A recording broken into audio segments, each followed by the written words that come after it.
السلام عليكم. هذه رسالة إلى هذا الشخص.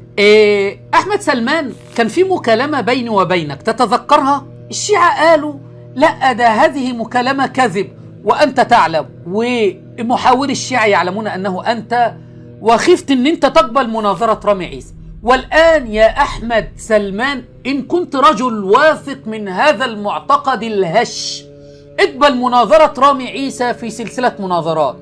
أنت لك موضوع وأنا لي موضوع، فإن كنت رجل فاقبل الآن وقل وافقت وارسل مقطع فيديو. إن أحببت أن نتناظر على قناتي أو في قناتك أو في البلتوك، لو رجل يا أحمد سلمان اقبل مناظرة رامي عيسى، والجميع يعلم أنك تجبن عن قبول المناظرة مع رامي عيسى، والأيام ستثبت للجميع عدم ردك على هذا الفيديو.